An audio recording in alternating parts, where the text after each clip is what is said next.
What's up, everybody? Welcome to another episode of SBO.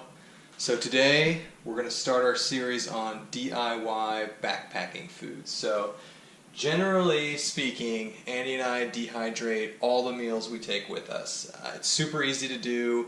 You have great control and customization over what you eat, and it's cheap. So today we're going to make barbecue pasta. You might have seen this on our last Zaleski video. This is a recipe I originally got from another YouTuber, and I'll put his name and channel down in the description. I tweaked it a little bit. I made it a little bit cheaper, not as fancy, but it turns out great. It dehydrates well. More importantly, it rehydrates well. So let's get going. Alright, so to make this, you need a couple things. First, you need a food dehydrator. I use a Nesco. I think this is like 60-70 bucks. This thing works really well. Andy also uses it. A lot of YouTubers use it. It's a good one. For this meal, so barbecue pasta is essentially pasta with some barbecue, some Worcestershire inside, and it gives it kind of a nice sweet and smoky flavor. And you wouldn't think like pasta with barbecue sauce might taste good, but it's delicious. And this whole meal costs about $10 or $11, including the fact that we'll eat it for dinner tonight. So first, we need some ground turkey, 2 pounds. Second, I use small pasta shells, so make sure you use small shells. The bigger shells don't rehydrate as well. You need some barbecue sauce. You need some pasta sauce. Now, some people will make their own pasta sauce. I used to do that, but this stuff is cheap and tastes just as good. And then you need some veggies. So I have 1 diced red pepper and 1 diced onion. So to prep your ingredients, you're gonna have to do the following. First, saute your onions and your red peppers. And just throw them in a tiny bit of olive oil. Give them a good saute. When the onions start to be a little translucent, then you know you're done.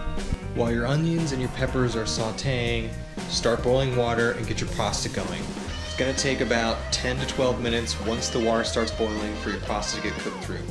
Once your pasta's cooked, strain it, put it back in the pan, and let it be. Once your onions and your peppers are done sauteing, it's time to get the meat ready. So get your ground turkey, brown it, get it into as small pieces as possible, drain it, put it in a strainer, and give it a good soak with hot water. That hot water will get all the fat out of there. You want as little fat as possible in your food when you dehydrate it, for most cases. That will increase the shelf life. Once it's strained, throw it in the pot with the cooked pasta, the sauteed onions and peppers. So once you have all of the solids in, so that's the sauteed onions and peppers, the cooked pasta, and the drained and cooked ground turkey, it's time to start adding your liquids. So you're going to want to add 16 ounces of barbecue sauce of your choosing, and 32 to 40 ounces of pasta sauce depending on how creamy you want it. After you add those, add a little dash of Worcestershire. Once all your ingredients are in, put it back on heat and let it just simmer for about 15 to 20 minutes and let all the flavors and everything combine with each other. Then it's time to go in the dehydrator.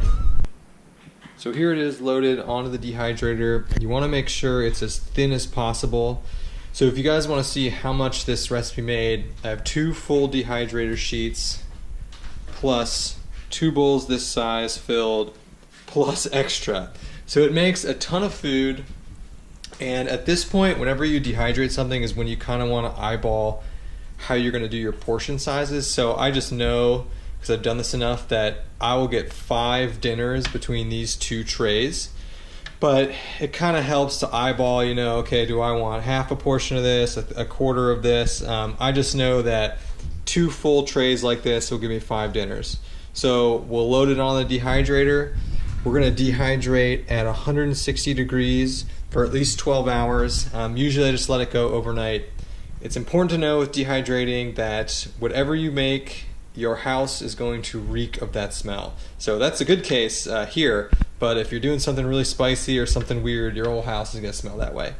So we'll load these on top of each other, throw the lid on, and we'll check back in the morning. All right. And pretty good.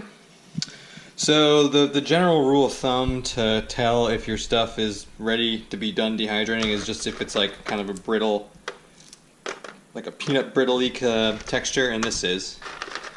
It looks pretty good. So we said 5 portions, so what I do next is I'll weigh all this in a big bowl, and then just divide that weight by 5 to figure out how much my portions are. So there we go. We got about, we'll say 16.4 ounces, so divide that by 5. I don't know, I'll do that later. That's about 4 ounces, 3 to 4 ounces per meal. So yeah, we'll get that all sorted out, and I will show you the rehydration portion of this. But for now it's done. And usually what I do is I just put all of this in a freezer bag, and I write on the outside of the freezer bag how big a portion is. I won't portion it all out right now because this could sit in my freezer for like 4 to 5 months until I use it. So that's it. So let's move on and we'll show you how to rehydrate this. So one thing to note is, compared to like a Mountain House meal, 3.5 ounces, 3.3 ounces, that's not a ton of food.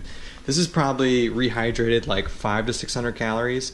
Whenever I'm out eating on the trail, we always have multiple things to eat for dinner. But if you want to have a bigger portion, just put more in the bag. That's the beautiful thing about dehydrating your own food. You know, I've got 5 times this amount in the freezer. So if you're used to something like a Mountain House, you just want to eat one thing for dinner, one big thing, just so you can double this amount, and triple it if you want to go nuts. But let's rehydrate it. So we got our water just about boiling, got the food ready. Obviously I'm not using my backpacking stove. If I was, I would have boiled probably about 1.5 to 2 cups, which is more water than you need. Like I said, this is a small portion for dinner. If you were just eating this for dinner alone and not eating anything else, I would probably at least go half more, if not double. But what I do is I'll put the water in just so it comes up above the food, mix it around, and then I always rehydrate in my pot in the koozie. And this really, really helps the thermal efficiency of rehydrating when you have this koozie on here. So here we go. Let's see if I can do this one-handed.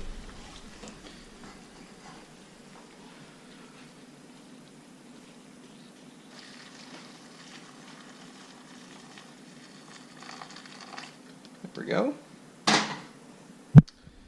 So yeah, just so it's covered like that.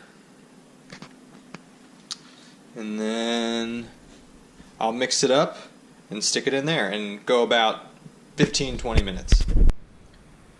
So it's been rehydrating for 21 minutes exactly, and it's perfect. Perfectly rehydrated. I just tasted some. I'll give you guys a better look.